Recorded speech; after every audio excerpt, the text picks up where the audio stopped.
वालेकुम स्टूडेंट। पिछले लेक्चर में हमने डिस्कस किया था वेक्टर स्पेस। अब हम इस लेक्चर में डिस्कस करेंगे वेक्टर स्पेस की एग्जांपल क्या है? Show that set of all orders and tuples R N is a vector space under the standard operations addition and scalar multiplication. हमने आर एन को शो करना है कि जो हमारा आर एन है वो क्या है? वेक्टर स्पेस है। आर एन को वेक्टर स्पेस शो करने के लिए हमें क्या चाहिए?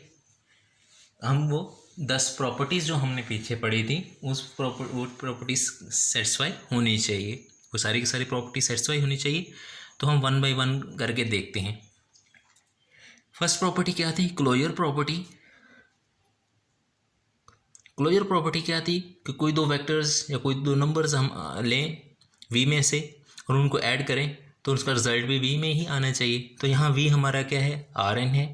तो हम सपोज करते हैं यू एक वेक्टर आर एन में से और एक वेक्टर हम वी लेते हैं आर एन में से और हम शो कर देते हैं कि यू प्लस वी भी आर एन में ही है।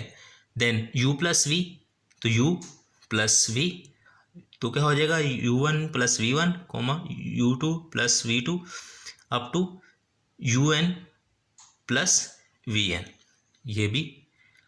ये बन गया है जब हमने उनको ऐड किया। तो अब देखें ये भी ऑर्डर्स एंड टुपल्स हैं तो आर एन में ही बिलोंग करते हैं। अगर आर एन में ये U plus V R N में बिलोंग करता है तो हम ये क्या हो जाएगा? R N is close under addition. Addition के लिहाज से ये आर एन हमारा क्लोज हो जाएगा, क्लोजर प्रॉपर्टी सेटिस्फाई हो जाएगी। उसके बाद जो सेकंड है वो है कम्यूटेटिव प्रॉपर्टी। सेकंड प्रॉपर्टी हमारी क्या है? Commutative property. कम्यूटेटिव प्रॉपर्टी क्या होती है कि दो हम नंबर्स या दो वेक्टर लें सेट में से, उनको कम्यूटेटिव प्रॉपर्टी अंडर एडिशन तो यू प्लस वी करें तो इक्वल होना चाहिए वी प्लस यू के। अब हमने दो वेक्टर लिए हैं, एक वेक्टर हमने u लिया है आर एन में से और एक वेक्टर हमने v लिया है आर एन में से। नो, हम u प्लस वी लेते हैं तो मैंने direct u plus V one into comma U two plus V two up to U N plus V N कर दिया। अब देखें जो ये हमारे रियल नंबर्स हैं तो अब रियल नंबर में कम्यूटेटिव प्रॉपर्टी होल्ड करती है। कैसे होल्ड करती है? अगर 2 प्लस 3 करें तो वो भी 5 होता है, अगर 3 प्लस 2 करें तो वो भी 5 होता है।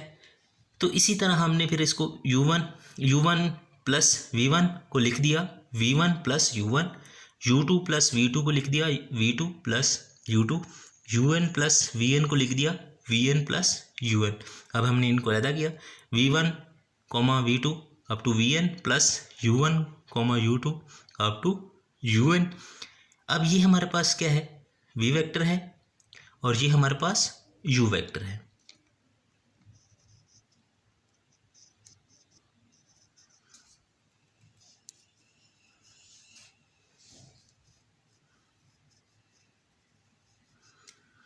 तो क्या होगा?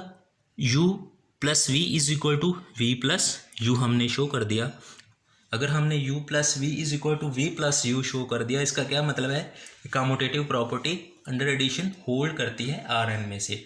तो क्या हो गया? R N is commutative under addition. अब हम थर्ड प्रॉपर्टी देखते हैं। थर्ड प्रॉपर्टी क्या है हमारे पास? Associative property. हम सपोज करते हैं कि u v एंड w हमारे पास तीन वेक्टर हैं आर एन में से।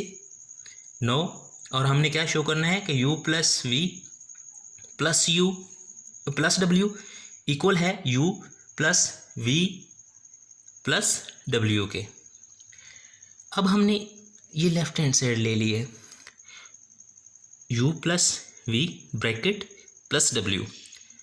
तो u प्लस v को मैंने ऐड करके लिख दिया है u1 प्लस वी वन, क्योंकि ये एडिशन है। तो u2 plus V two up to U N plus V N plus मैंने w ऐसे लिख दिया है u1 w1 w2 w up to w n। अब देखें हमने इनको ऐड करना है तो मैंने ऐड कर दिया u1 plus V one bracket plus w1। इसी तरह मैंने सबको लिख दिया है। उसके बाद अब देखें यहाँ पे क्या है? ये रियल नंबर्स हैं और रियल नंबर में एसोसिएटिव प्रॉपर्टी होल्ड करती है। रियल नंबर में एसोसिएटिव प्रॉपर्टी होल्ड करती है। अगर एसोसिएटिव प्रॉपर्टी होल्ड करती है तो हम लिख सकते हैं इसको u plus v1 plus w1। इसी तरह इसको लिख सकते हैं u2 plus v2 plus w2। इसी तरह इसको भी हम लिख सकते हैं। फिर हम इनको u1 इसको सेपरेट कर लेते हैं, u1 u2 un plus v1 plus w1 comma v2 plus w2 up to vn plus wn। तो अब ये हमारे पास क्या है, u वेक्टर है, और ये हमारे पास क्या है, v प्लस w है। तो ये हमने लिख दिया। तो अब देखें ये चीज़ इसके इक्वल है। अगर ये इसके इक्वल है हमने शो कर दिया तो इसका क्या मतलब है कि एसोसिएटिव प्रॉपर्टी भी आर एन में होल्ड करती है। Hence R N associative under addition. Addition के लिहाज से एसोसिएटिव प्रॉपर्टी आर एन में होल्ड करती है। उसके बाद हम फोर्थ प्रॉपर्टी की तरफ आते हैं। फोर्थ प्रॉपर्टी हमारी क्या है, एडिटिव आइडेंटिटी। एडिटिव आइडेंटिटी क्या है, वो ऐसा नंबर या ऐसा वेक्टर होता है जिसको हम किसी वेक्टर में या किसी नंबर में ऐड करें तो उस पर कोई असर ना हो, वो एज इट हमें मिल जाए, उसमें कोई चेंज ना आए। फर्ज करें हम u लेते हैं, एक नंबर 2 लेते हैं, r की अगर हम बात करें r में से हम 2 लेते हैं, और अगर कोई नंबर r में से हमें ऐसा मिल जाए जो 2 में हम प्लस करें तो हमें आंसर 2 ही मिले, तो उस नंबर को हम कहते हैं एडिटिव आइडेंटिटी। तो क्या r में क्या मिल जाएगा हमें, 2 प्लस 0 एक ऐसा नंबर मिल जाएगा जिसको हम 2 में ऐड करेंगे तो हमें 2 ही मिलेगा। तो r में क्या है, 0 एक एडिटिव आइडेंटिटी है। अब हम Rn में देखते हैं। सपोज दैट u हमारे पास कोई वेक्टर है Rn में से, देयर एग्जिस्ट 0 वेक्टर Rn में से, सच दैट कि 0 प्लस u हम करेंगे तो हमें क्या हो जाएगा, 0 और ये u, तो इनको ऐड कर दिया। अब ये 0 को हम u में 1 में ऐड करेंगे तो u1 आ जाएगा, 0 को u2 में ऐड करेंगे तो 2 आ जाएगा। इसी तरह ये एक हमारे पास u वेक्टर है, हमने 0 को ऐड किया तो हमें u ही मिल गया, कोई चेंजिंग उसमें नहीं आई। इसी तरह हम u प्लस 0 करके भी देखते हैं तो वो भी हमें u ही मिलता है। तो क्या है हमारा, 0 एक वेक्टर हमें ऐसा मिल जाता है Rn में जो एडिटिव आइडेंटिटी है, Rn में 0 वेक्टर क्या है, एडिटिव आइडेंटिटी है Rn में से, वो एग्जिस्ट करती है। इसी तरह हम फिफ्थ प्रॉपर्टी की तरफ जाते हैं। फिफ्थ प्रॉपर्टी क्या है हमारे पास, एडिटिव इन्वर्स।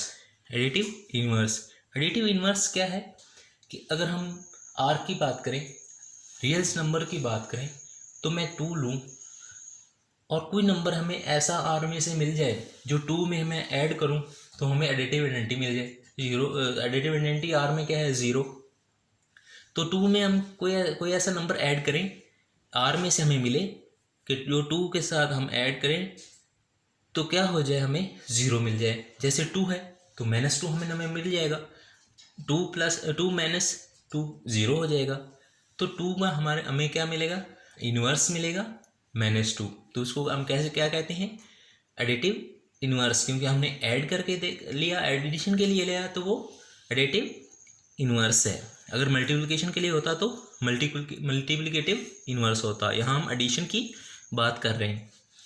अब देखें u हमने को वेक्टर लिया Rn में से, देयर एग्जिस्ट -u Rn में, तो -u भी Rn में पाया जाता है। अगर माइनस से मल्टीप्लाई कर दे तो -u1 -u2 और -un बिलोंग टू Rn। अब देखें सच दैट कि u प्लस -u को हम जब ऐड करेंगे तो हमें 0 वेक्टर मिल जाएगा। सिमिलरली हम -u को पहले रख के u में ऐड करें तो हमें फिर भी 0 वेक्टर मिलेगा। तो u के लिहाज से हमें -u एक ऐसा वेक्टर Rn में मिल जाता है जिसको हम u में ऐड करें तो हमें 0 वेक्टर मिलता है। यानी कि यहाँ Rn में एडिटिव इन्वर्स भी एग्जिस्ट करता है, यहाँ Rn में एडिटिव इन्वर्स भी एग्जिस्ट करता है।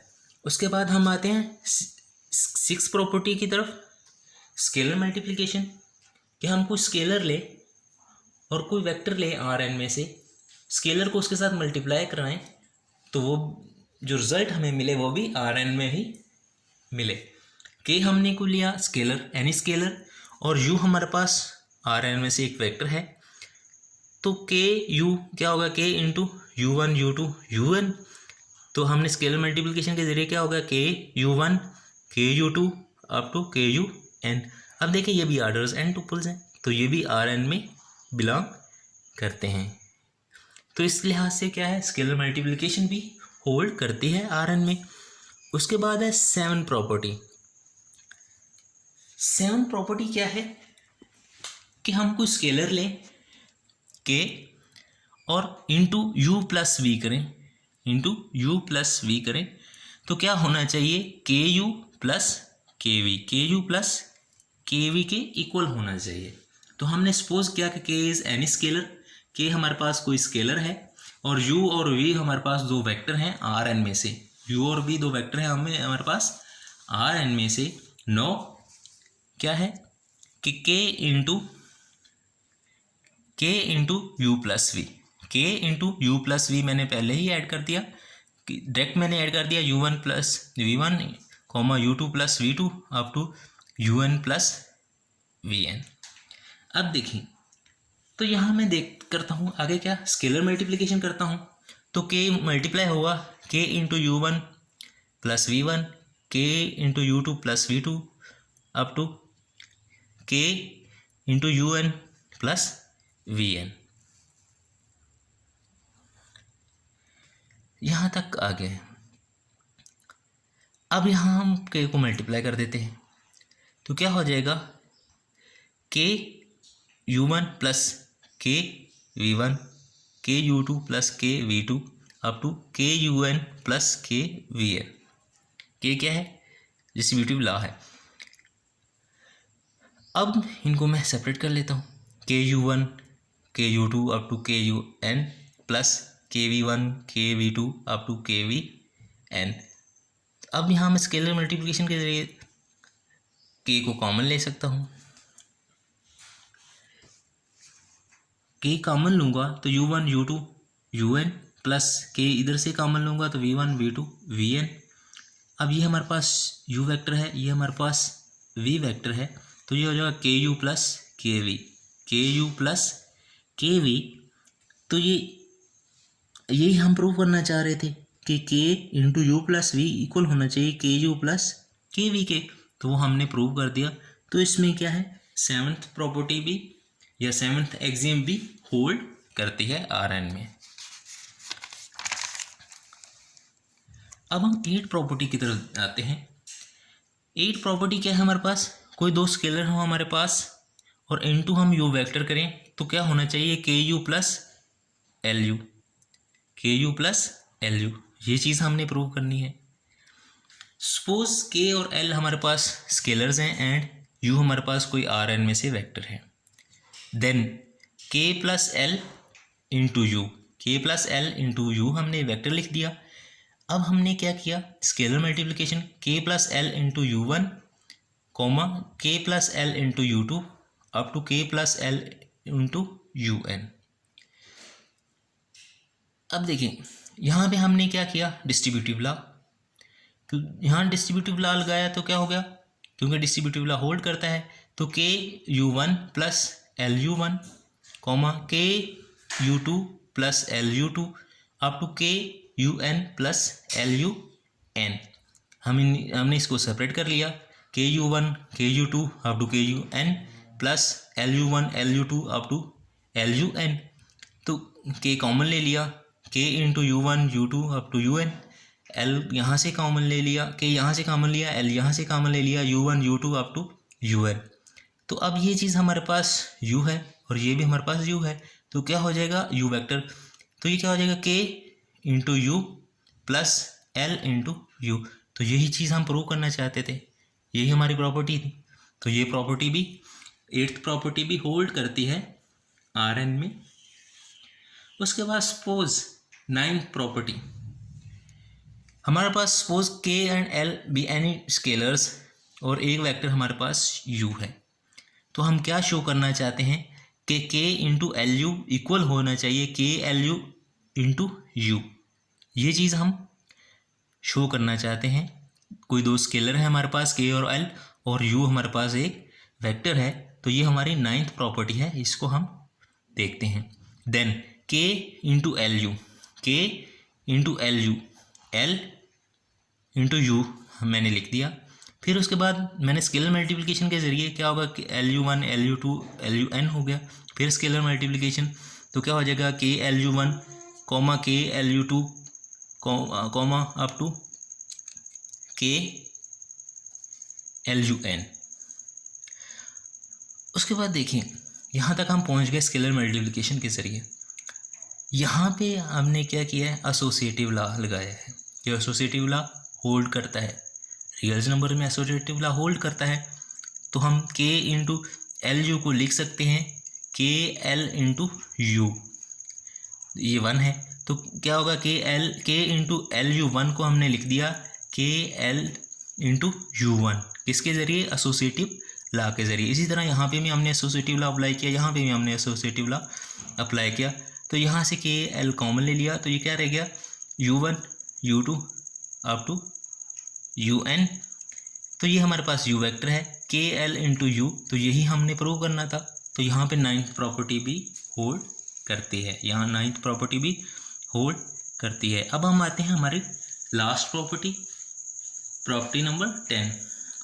क्या है कि 1 को अगर हम किसी वेक्टर से मल्टीप्लाई करें तो हमारे पास वही वेक्टर है। अब देखें, सपोज हम करते हैं u हमारे पास कोई वेक्टर है Rn में से, देन 1 इंटू यू हमने लिख दिया। तो क्या हम शो करना चाहते हैं, 1u is equal to U, 1 into U is equal to U. तो हमने यहाँ मल्टीप्लाई कर दिया 1u1 1u2 1un।